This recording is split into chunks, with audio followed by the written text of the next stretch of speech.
Welcome back and ready for chapter 11. So in chapter 11, we're going to be looking at the broad model again and how we're going to use that model in addressing some of the future steps for research. And in this focus here, we're going to be identifying which disciplines should be used to gather information as we take apart that problem, look at its elements, and decide which disciplines should be used in addressing the problem and how it should be done. So one of the things that it kind of reminds me of when I look at, when I think about disciplines and what should be used, it's important to remember that not all disciplines are equal in the sense of solving each problem.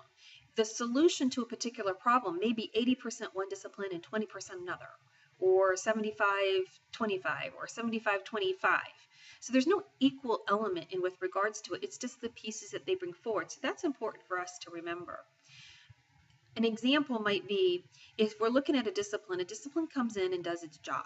I got hired to do a job and I did my job. I did the math, I did the equation, I did this thing. I did my job.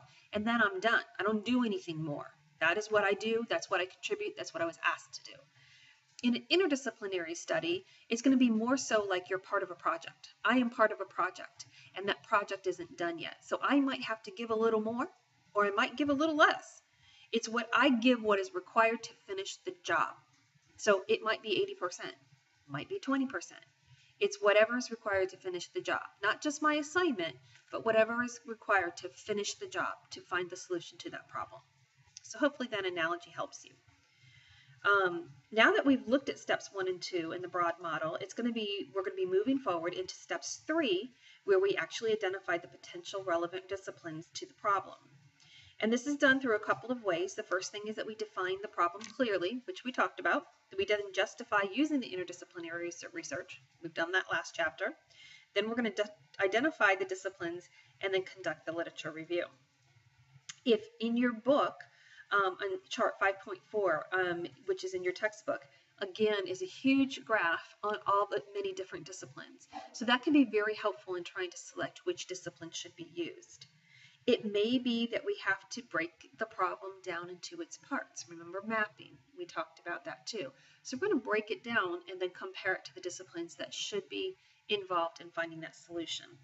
The next things we do is externalize or write it down. So again, that can be mapping, it can be charting. It's really very personalized. However I write it down, it will help to memorialize it and make it make sense to us. Don't leave it in your head.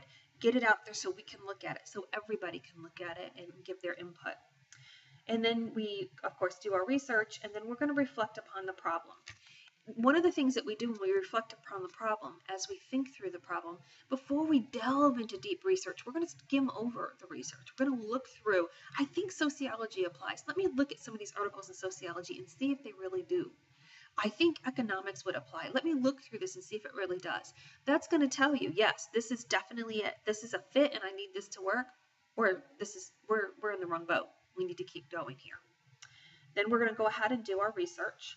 A couple of mistakes often found in research that I want you to keep in mind. One is giving up too early, looking at 1 or 2 articles and saying, well, that's it. Remember, different disciplines use different words for maybe the same thing. So before we give up, make sure we're doing a diligent search. Make sure we're searching the terms and keywording it in different ways, using different terminology, because it may make a difference in how you pull things up. You might write something down as simple in your head as say, I want to do learning disability in kids. And you might find 3 articles. That's it. Well, goodness, there's nothing on learning disabilities in kids. I can't believe that. Well, there is. There's tons on learning disabilities in kids. But the discipline doesn't call them kids. We call them children, or we call them youth, or we call them juveniles. So searching it in a different way may yield you very different results. Another mistake that we see is not using critical thinking when we look through the disciplinary sources. So again, that's up to you. Know what fake news is. Make sure you're not using fake news. Make sure that your resources are credible and that somebody doesn't have their agenda when you're reviewing those sources. Then you want to make sure that you are focused on quality, not quantity. Having 1,000 articles doesn't matter if none of them tell you what you need. What is it that I need? Be able to use good research and good quantity, a smaller quantity, better research. And fourth is to make sure that you have a good data management system. Again, I am famous for finding all kinds of really cool stuff that I'm going to get to later. And so for me, I have a couple of folders. I have my immediate folder I'm using for this project and my folder I'm going to get to later.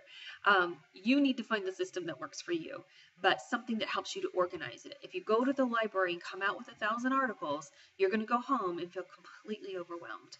So helping yourself divide it up in whatever way makes sense so that you can further and move forward with your research and not get lost in it.